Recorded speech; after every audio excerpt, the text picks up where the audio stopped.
Alright, welcome back. Here we are in round one. So we're gonna take a peek and see what we can do here. Our opponent has kept 7. We're gonna keep as well. We've got a man of each color. We've got 2 playable cards, one of them a First Strike Mentor that we can make bigger with our Iron Shell Beetle. It seems like a keepable play. We're drawing a card, and we're gonna trust our deck.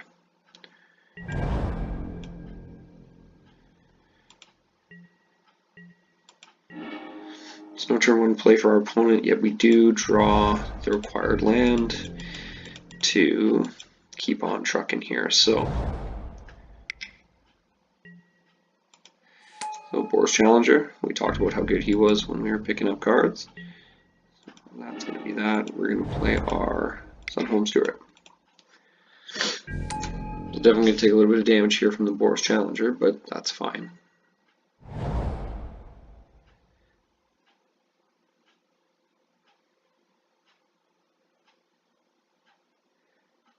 Setting ourselves up nicely to curve right out here. Play our Iron Shell Beetle next turn, and we'll come back in for some damage, see if we can return the favor. And then we'll play our Ceratok. So, interesting enough, no turn 3 play from our opponent. So we will stick with the plan, we'll play our Beetle, we'll put our counter on our Mentor. Attack with all of the Mentor. No Mentor ability here. Just coming in for an honest 3 opponent. And we'll ship the turn.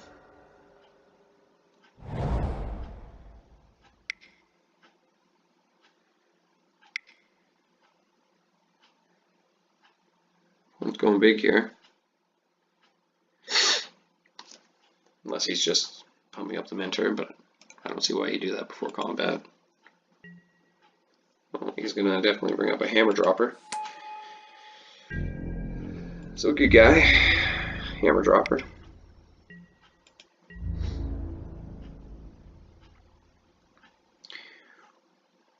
We're gonna take this 2 to hopefully prevent 3 next turn if our opponent decides to attack.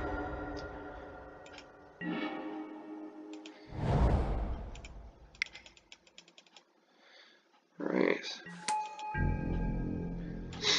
So we're just gonna ship the turn here. Hopefully our opponent doesn't have a removal spell for our First Strike Mentor, and he'll be a good deterrent from attacking in.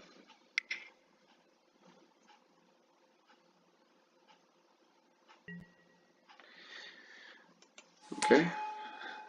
Flying Vigilance Mentor. Seems fine. We're getting close to being able to pop this bounty of money if we want to go in for an attack and our opponent's not expecting anything. That doesn't help.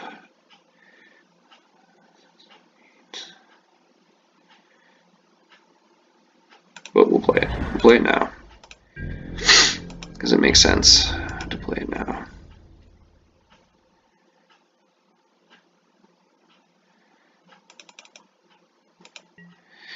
Next turn, if we wanted, we could invoke out the Hexproof 7/5. Might not be the worst thing in the world, but it does leave us quite open. The other thing we could do is play Bounty of Might. So, our 2 options are to, get aggressive here and, come on in for an attack that looks like we'll probably lose a good amount of our creatures on. And, there's 2 options here. Our opponent could just let it come through and say, well, what's for 8 damage? And, 8 damage coupled with another 9 damage could mean the game. So sometimes you gotta take a risk to make a payoff. Now, Flying Haste, it would seem to me that our flying creatures would come in, so there's a good chance that maybe our ground creatures could make it through. Probably don't block here. We probably block here and here if that's the case, and these guys come in on the fly. No, we're convoking something. Okay, so this guy locks it on. When it enters the battlefield, 1/1 counter on each creature that convoked it. So creatures here are going to get some counters on it, and this might be good for us. Never know. Like we said, maybe they don't want to lose the 4/4 on this side. Maybe they'd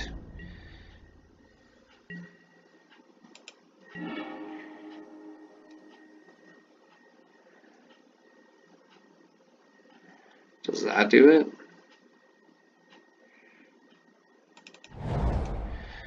Okay, 5 damage, target attacking or blocking. Resurgence. Creatures control gain first strike and Vigi until end of turn. After this main phase, you get another main phase.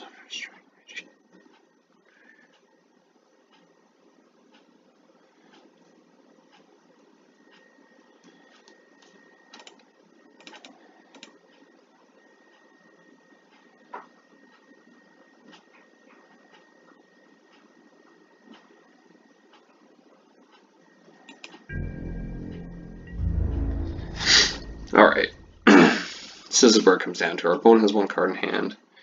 If they don't block, they die.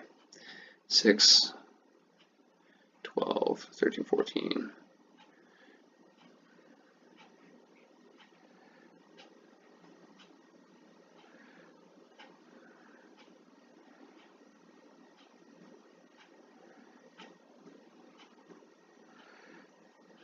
Damage hard attack creature. Okay, let me math this out quick because we have some mentor things here that I have to think about. So okay, so if we had here mentor here, here mentor here, here could mentor here and have another damage.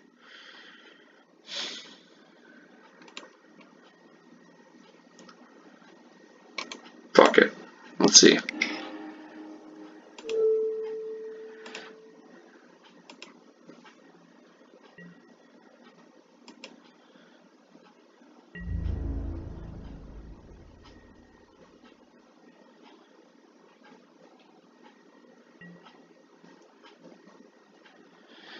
Me.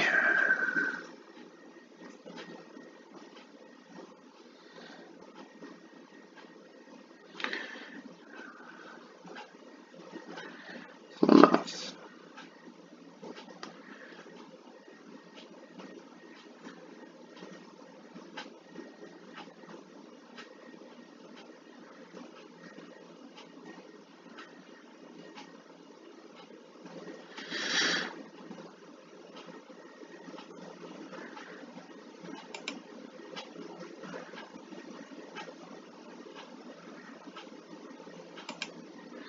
We're gonna let that go.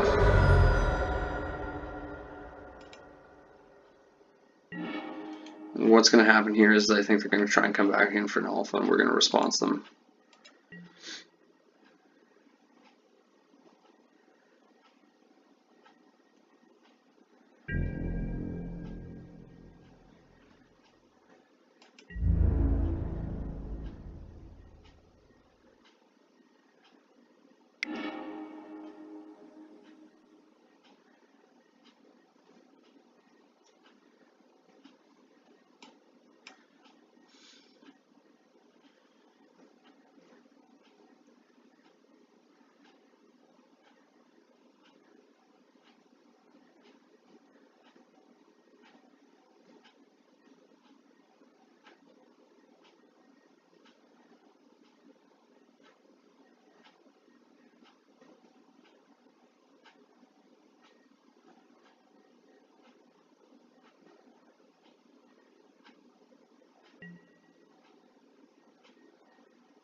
It's not gonna matter because it's gonna check it after. 6. And 11.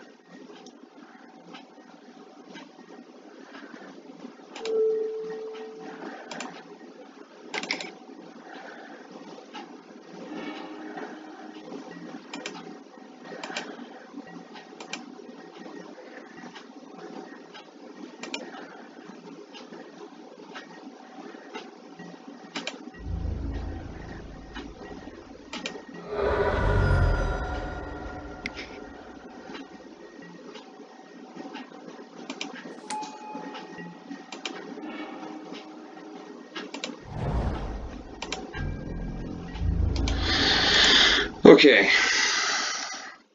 Sorry for the lull there. Not really used to recording videos, but that was pretty intense to see if I was going to survive and how. We basically just won the game on this side. So we'll attack in, we'll put our mentor counter here, once our opponent decides blocks, then we will reveal that we've got Bounty of Might, so we bring them down to 0 exactly. If they decide not to block, then they're -3.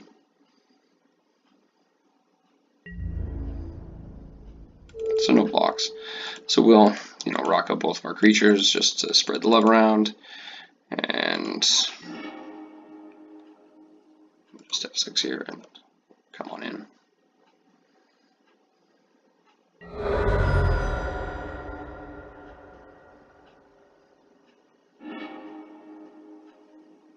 Our opponent shows that he has a Hunted Witness. It looks like we were drawing some gas and then a couple of lands. Our nice Convoke card here. So we'll go into sideboard. We know that we've got a creature-heavy deck. We did see that we had, some flying there. We're going to bring in our Crushing Canopy as a sideboard card. Our Righteous Blow we're probably going to take out. Did deal with a few things, but there are quite a few things it didn't seem to deal with in this matchup, so we're going to do that in itself. And from the other side of things here, what else? What else do we want to bring in, if anything?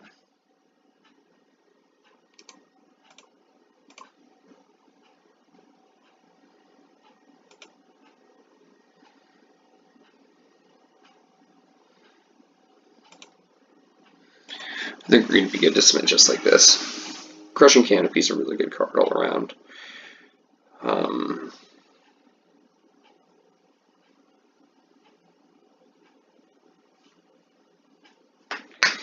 So Sand looks sketch, but we're going to keep. We've got a forest and we've got our flower. So we'll search for our plains. That'll bring us into our 2 colors basically. We've got Swarm Companions, Luminous Bonds, Ironshell Beetle, all within the 3/2 drop, as well as the Guild Mage. So let's keep our fingers crossed we just draw a land. That'd be cool. But we don't, but that's okay. Again, we're going to cast Flower here. Flower, I believe, you can only cast as a sorcery. Let's see here, sorcery, yeah, for sure, so we better cast that now.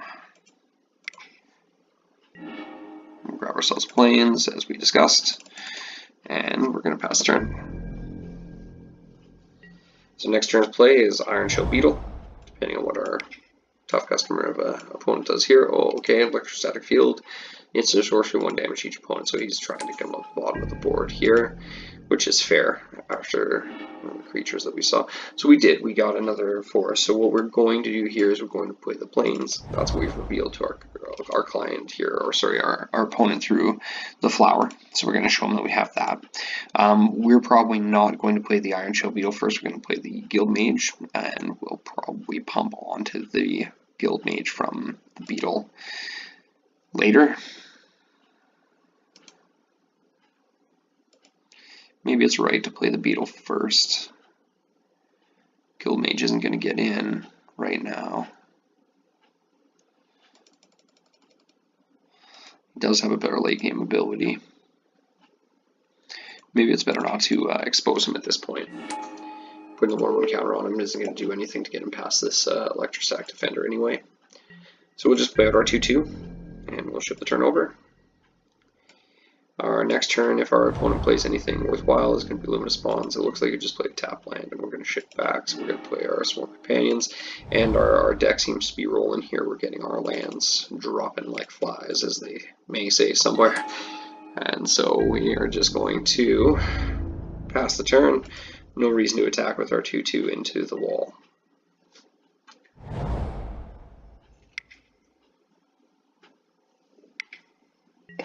Oh. Alrighty, so Hammer Dropper. He's definitely one of those fellows that are going to get Luminous Bonded pretty quickly. And now we can start going in. We're going to hit in for 2 damage at least, and we're going to gain ourselves 2 life. So, it seems just fine.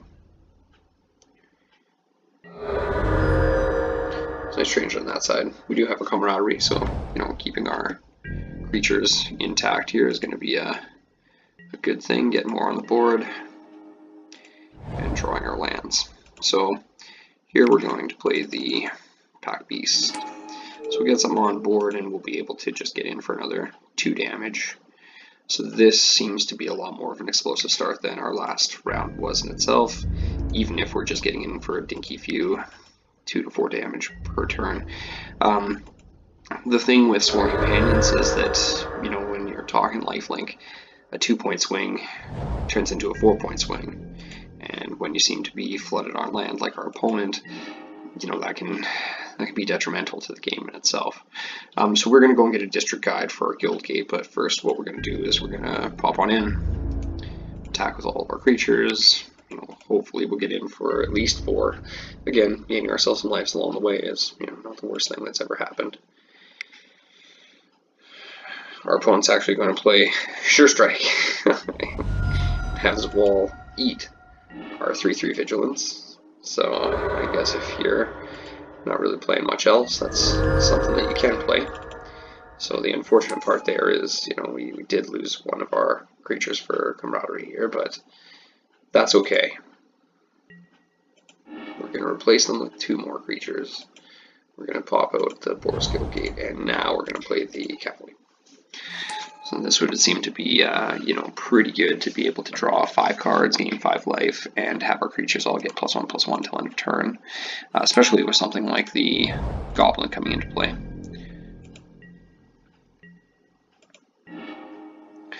Alright, and here we go. We're just gonna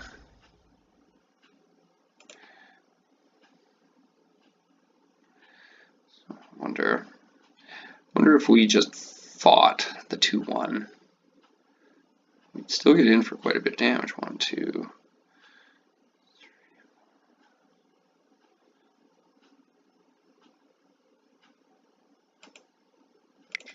Yeah, let's do that.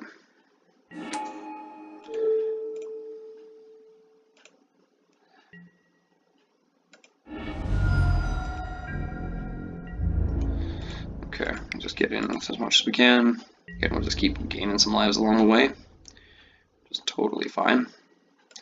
So we got in for 6 there. Comes down to a 4. That's going to be a tough one, especially with Camaraderie next turn. And wonder if we'll get the GGs. We'll pass them along because we did have a worthy first game. Second game, we just overpowered the Boros deck in itself. They got, what, 7 lands? That's pretty hard to come across when you don't have any threats. We saw our opponent had 4 threats, and we were able to deal with the one that was the scary one. And, you know, the others, he sure striked us with his wall and a 2/1 Goblin that we just kind of destroyed. So as you can see here, I think that we've definitely got some power with our deck, and we'll see you in round 2.